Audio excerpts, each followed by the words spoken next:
실제로 겪었던 실화괴담들. 첫 번째 이야기, 무당의 국가 친구의 배반. 중학교 3학년 때였습니다. 당시 H증에 재학 중이었고 그날은 환경미화 심사로 인한 준비를 하던 날이었습니다. 저는 하필이면 이어 부장이었기에 사소한 일들을 해야 했습니다. 부직포로 시간표를 만들거나 집에서 풀로 만든 교탁보를 씌우는 일들을 했죠. 그날 남았던 친구는 종성이와 상원이었습니다. 저희는 열심히 환경미화 심사를 위해 작업을 했고 어느새에는 기울어 주변이 어두워졌기에 집으로 돌아가기로 했습니다.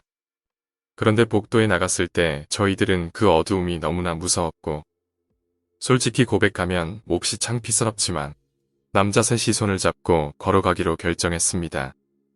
교실 쪽으로 제가 있었고 가운데 상원이가 그리고 창 쪽에 종성이가 이렇게 셋이서 손을 잡았죠. 나란히 일렬로 걷고 있었습니다만 갑자기 창문으로 희미한 불빛이 보이기 시작했습니다. 전 그게 아래층 교무실의 불빛이 위로 비치는 것이라 생각했기에 아무렇지도 않게 생각했습니다만 갑자기 종성이가 빠른 속도로 걷기 시작했습니다. 저희들은 무서워졌고 전 종성이 쪽을 힐끔힐끔 쳐다보기 시작했는데 무섭게도 교무실의 불빛이 저희를 쫓아오는 것이었습니다. 그 불빛은 부연 구름이나 안개 같았고 정확하게 종성이의 옆에 위치했습니다. 그리고 바로 그때 기괴한 소리가 들리기 시작했습니다. 끼익하는 소리는 흡사못으로 유리를 긁는 소리나 분필로 칠판을 긁는 그런 소리처럼 들렸습니다. 그 소리는 계속하여 저희를 따라왔고 얼굴이 하얗게 질린 채 걷는 종성이를 힐끔힐끔 쳐다보며 저 역시 빨리 걷고 있었습니다. 그리고 마지막으로 제가 종성이를 쳐다봤을 때 전 정말 소스라치게 놀랐고 지금도 그때를 회상하면 오싹해지는 것을 막을 수가 없습니다. 머리만 있는 하얀 여자의 얼굴이 종성이를 노려보면서 이빨로 유리를 긁으며 종성이를 쫓아가고 있는 것이었습니다. 전 온몸에 소름이 돋았고 어떻게 학교를 빠져나왔는지도 모르게 그렇게 학교를 빠져나왔습니다. 그리고 학교를 빠져나왔을 때 종성이는 울기 시작했습니다. 난 아마도 죽을 거야. 그러고서는 이야기를 이어가기 시작했습니다. 우리 집 굿한 거 알지? 내 동생이 아파서 했던 거야. 어젯밤에 무당이 꿈에 나오더라. 동생의 병은 고칠 수 없다고 동생을 데려가겠다고 하더라고. 그래서 나를 대신 데려가겠다고 했지. 아까 내 옆에 있던 여자 봤지? 그 여자가 바로 무당이었어. 이야기를 하면서 걷는 동안 어느새 저희 집에 거의 다 도착했습니다. 하지만 종성이와 헤어지려는데 종성이가 너무 측은하기 늦게졌습니다. 그래서 나는 그 애와 함께 자기로 마음먹었고 종성이 집에 들어가서 이런저런 이야기를 하다가 잠이 막 들었을 무렵이었습니다. 갑자기 종성이가 중얼거리기 시작했습니다. 제 옆에 자고 있는 제 친구 보이시죠? 저 대신 저 애를 데려가세요. 전 너무너무 무서웠고 바로 그 방에서 나왔습니다. 그리고 다시는 그 친구와 대화하지 않았습니다. 결국 종성이의 집은 한 차례 더 구술했고 불행한 일은 일어나지 않았습니다. 하지만 가장 불행한 일은 나와 그 녀석과의 우정이 끝나버린 일이었습니다. 두 번째 이야기, 삼촌이 주었던 기괴한 자전거. 저희 삼촌이 겪은 일입니다. 삼촌이 어렸을 때 골목길에서 놀다가 주인 없는 자전거를 발견했다고 합니다. 사실 주인이 없다는 건 삼촌의 제멋대로인 판단이었을 거라고 생각합니다만 처음에는 주인이 잠시 비었겠지 하고는 생각했지만 친구와 놀다가 집으로 돌아오는 길에도 그 자전거가 방치되어 있는 것이었습니다. 삼촌은 자전거를 가져가려고 다가섰는데 자세히 보니 자전거는 이미 많이 상해 있었습니다. 칠도 많이 벗겨지고 말이죠. 그래서 삼촌은 역시 버린 자전거였구나 하고 자전거를 타고 다시 읍내로 향했다고 합니다. 그리하여 한참 동안 자전거를 타고 돌아다녔고 문득 지나가는 가게의 유리창을 쳐다보았습니다만 유리에 비친 모습은 어떤 백발의 할머니가 삼촌의 허리를 잡고 자전거 뒤에 타고 있었다고 합니다. 삼촌은 기겁하며 놀랬고 바로 즉시 자전거에서 내렸지만 자전거 뒤엔 아무도 없었습니다. 그리하여 삼촌은 자전거에서 도망치듯이 집으로 왔다고 합니다. 그 후로도 삼촌은 자전거를 절대 타지 않았다고 합니다. 세 번째 이야기, 버스 안의 기묘한 여자. 어릴 때 있었던 일입니다.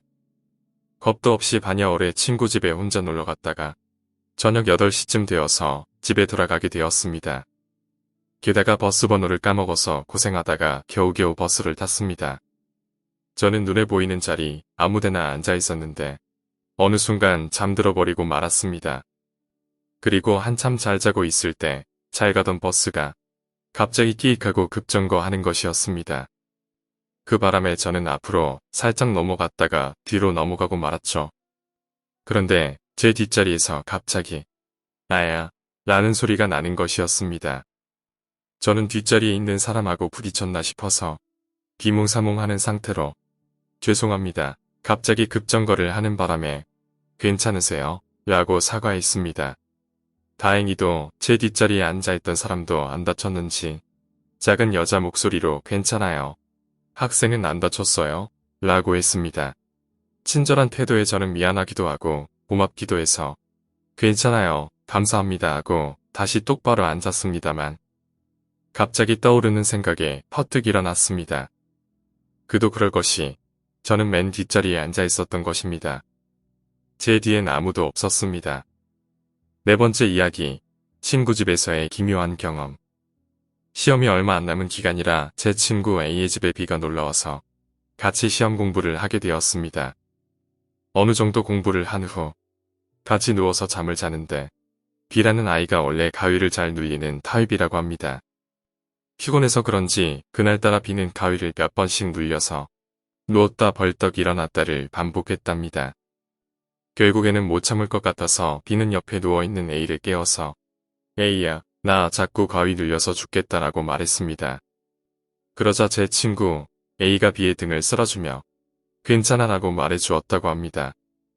그리고 다시 잠이 든 B는 다음 날 아침에 일어나 A에게 그 얘기를 했더니 제 친구 A는 원래 한번 잠이 들면 누가 업어가도 모를 정도로 깊게 자서 중간에 일어나는 일이 없다고 합니다. 그럼 그 등을 쓸어주며 괜찮아라고 말해준 사람은 누구였을까요? 다섯 번째 이야기, 방에서 옷이 끌리는 소리. 제가 고등학교 2학년 여름 때 겪었던 이야기입니다. 무척이나 더웠던 날이라서 창문을 모두 열고 잤습니다. 참고로 저희 집은 9층입니다. 그런데 깊이 잠이 들었을 때 누군가 긴 옷을 입고 바닥을 기어다니는 것 같은 소리가 들리기 시작했습니다. 소리는 5분 정도 계속됐고 저는 너무나 무서워서 소리가 나는 쪽을 돌아보지도 못했습니다. 그 소리는 바로 옆에서 계속 나는 터라 저는 손가락도 하나 까딱 못한 채 그저 소리가 멈추기를 기다리는 수밖에 없었고 그러다가 누군가 다가오는 소리에 아빠가 옷을 찾으러 왔나 보다 라고 생각하며 아빠야? 라고 물었습니다. 순간 소리는 멈추었고 저는 아빠가 갔나 보다 라며 다시 잠을 잤습니다. 하지만 다음날 아침 침대에서 일어난 저는 소름이 쫙 끼쳤습니다. 제 방문은 잠겨져 있었습니다. 제 방은 안에서 잠그고 안에서 못 들어오는 그런 구조입니다. 그렇다면 그들은 어디로 사라졌을까요? 오늘 이야기는 여기까지입니다. 오늘 이야기가 재미있으셨다면 구독과 좋아요, 댓글 부탁드립니다.